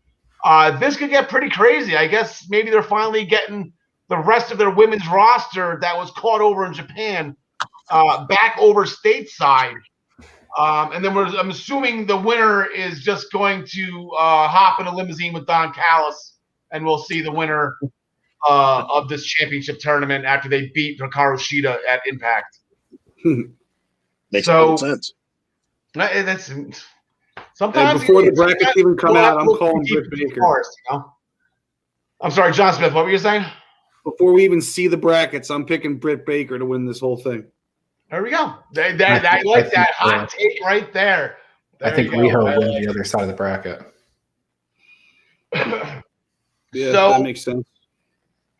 So going forward, I guess that'll wrap it up for AEW. That kind of wraps it up for the show for now. So we're just going to go dive right into my top 30 favorite WrestleMania matches of all time. We are in our top 10. We're just going to deep dive right here, just the past 5, because I wasn't around for the past 2. Coming in at number 15 was Ted DiBiase and Randy Savage, which was the championship tournament final from WrestleMania 4. Bret Hart, Steve Austin from WrestleMania 13. That match is probably in a lot of people's top 5 favorite matches. That comes in at number 14 with me. TLC 2 was just absolutely incredible. That comes in number 13. I'm glad you guys all watched and enjoyed Triple H and Owen Hart from WrestleMania 14. If memory serves me correctly, that was the first time in WrestleMania history a wrestler walked the aisle to live band music. So there you go. Triple H making history again. And then coming in number 11, the most famous Intercontinental Championship match probably ever. Again, just like Brett and Austin, Randy Savage and Ricky Steamboat are probably in everybody's top 5. I got them at 11 on mine, and it's not a knock on them. I love those matches. I love all these matches. So, but coming in at number 10, a match so near and dear to my childhood. 10 years old, the biggest Ultimate Warrior fan there was back then in 1990. When the Ultimate Warrior shocked the world. He outlasted Hulk Hogan. He survived the Hulk up. He moved out of the way of that devastating leg drop that pinned Andre the Giant amongst other WWF Hall of Famers. Warrior moves out of the way, hits Hogan with the splash, and we have our first ever dual champion in professional wrestling history, or in WWF history. That match was just the epitome of my childhood. I was more Warrior than I was Hogan. The Ultimate Warrior got me into wrestling. It was SummerSlam '88, and I saw this maniac come out and completely dismantle the Honky Tonk Man in a minute to win the Intercontinental Championship, and I've been hooked on wrestling ever since. And just to keep with that age, I know it was actually the following January, because it is Royal Rumble season, at the 1991 Royal Rumble, where the Ultimate Warrior lost the championship to Sergeant Slaughter. And yes, as a 10-year-old, I cried.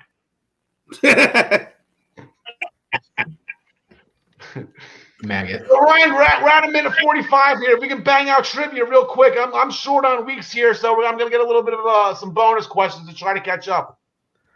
All right, here we go. I'm going to switch over to my studio, though, for a second. Go for it. There we go. So I can play my clips. Okay. Royal Rumble 2006. How you feeling? 15 years. Oh, what I fell asleep to last night. John Smith threw it on. I didn't get through a lot of it, though, but I'm in. Yeah, go for it. Oh, man. You actually watched. Okay, well, this was going to be maybe a layup for you. John Smith watched it. I fell asleep after Simon Dean came in at number 3. Okay, this should be fun. The winner of the 2006 Royal Rumble was A. Batista, B. Rey Mysterio, C. Triple H, or D. The Undertaker. 62 minutes, 12 seconds, Rey Mysterio. Okay, very good. Rey Mysterio entered the Rumble from what position? Was it A1, B2, C27, or D17? Well, I think the position he went in under the rope, right? Or did he climb up the stairs? Not the question. Not the question. Oh, the car? He came out at number 2. I'm sorry. Number 2. I'm wasting time now. I like to go quick. I'm wasting time. He came in at number 2. B2 was your answer for bingo there. Rey Mysterio and this man were tied for the highest number of eliminations in the 2016 Royal Rumble. Was it A, Triple H, B, Rob Van Dam, C, Shawn Michaels, or D, Randy Orton?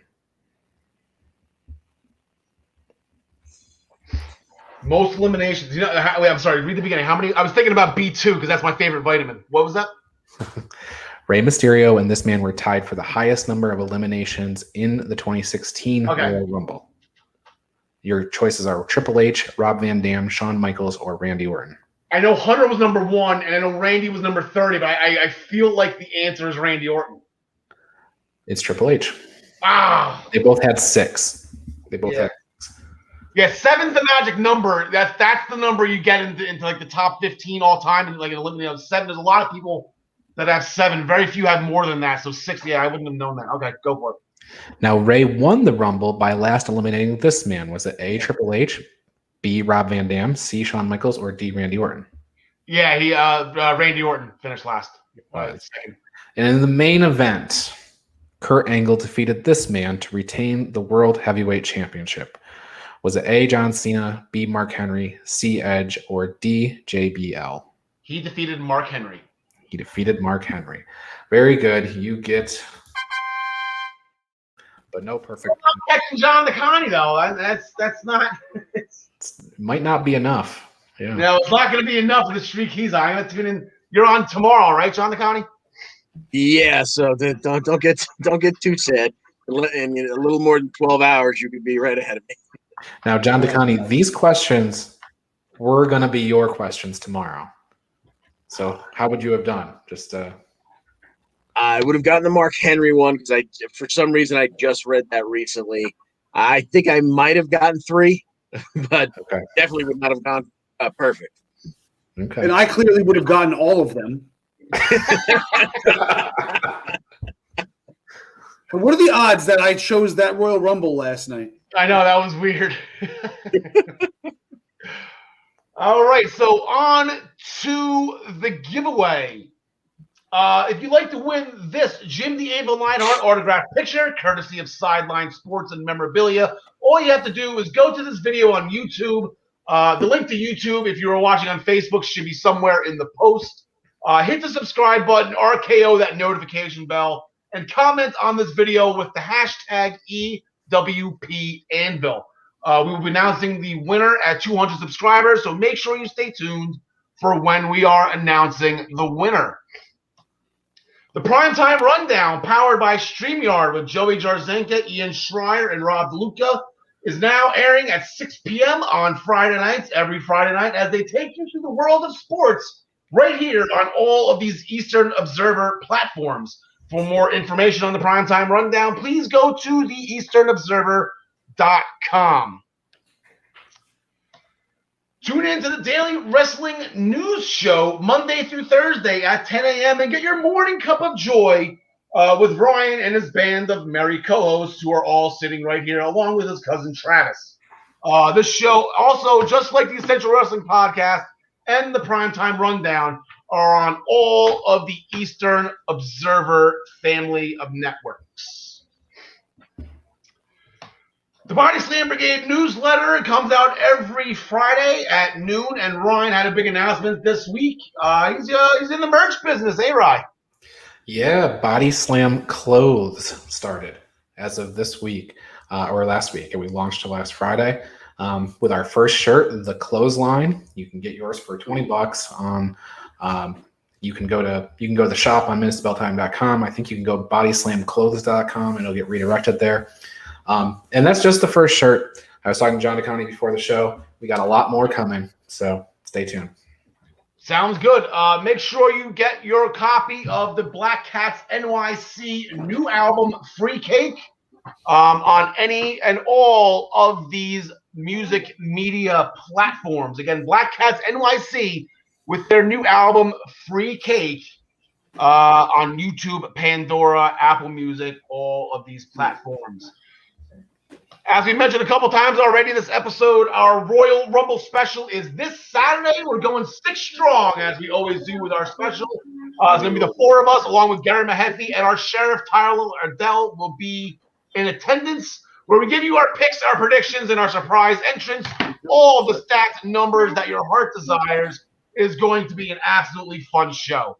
And then actually next Tuesday, make sure you tune in to episode 39 of the Essential Wrestling Podcast, the same show you are watching right now, the same way you are watching it, you will be able to watch it again next Tuesday and every Tuesday at 6 p.m. on the Eastern Observer family of networks. It is Double Header Tuesday today. Great day, great show lined up right after this. 1 second, let me get this banner off. All right, Double Header Tuesday. Joey Jarzenka returns to the Primetime Rundown interview series right after us at 8 p.m. as he welcomes University of Rhode Island softball head coach, my cousin, Bridget Hurlman. Coverage begins at 8 p.m., which is in about 8 minutes, so we got to get to stepping here. It's right here on the Eastern Observer. It is Super Millen Tuesday. Bridget's mother and my mother are sisters. Millen is their maiden name. And that is why it is a Millen day today. Bridge, knock 'em dead, kid. And also breaking here for the first time before it hits social media, Joey Jarzenka welcomes Auburn University's assistant head coach Karl to the Primetime Rundown interview series next Monday night, February 1st at 8 p.m. right here on the Eastern Observer. And here's another connection with me. Karl and I, he was my childhood best friend. We grew up together. We played a lot of baseball together. He decided to make a life out of it. I went the hockey route and now the wrestling route. Karl is still a very close friend of mine, and he's going to drop some knowledge. The kid just eats, sleeps, and breathes baseball, just like my cousin Bridget does as well. Going to be some great interviews right there lined up for Joey Jarzenka. Thank you very much for joining us today. For John Smith, thank you for letting me use your old studio. For John DeConnie, good luck in trivia tomorrow. For Ryan Joy, I do appreciate the last 2 weeks you helping me out. There will be a couple more weeks coming up. Well, Ryan will be driving the car, but I will always be here in spirit, and I'll try to chime in whenever I can. Alexa Bliss, oh my God, RKO, you got to bounce back from that. Looking forward to that. Tegan Knox, maybe Saturday. Can we talk about Tegan Saturday? Is it been enough time? I think it might be enough time to bring Tegan back. Thank you very much for watching. John DeConnie, take it home. Thanks for joining us. And as always, we wish you the best in all your future endeavors. Hey, John, you were right. My ass is really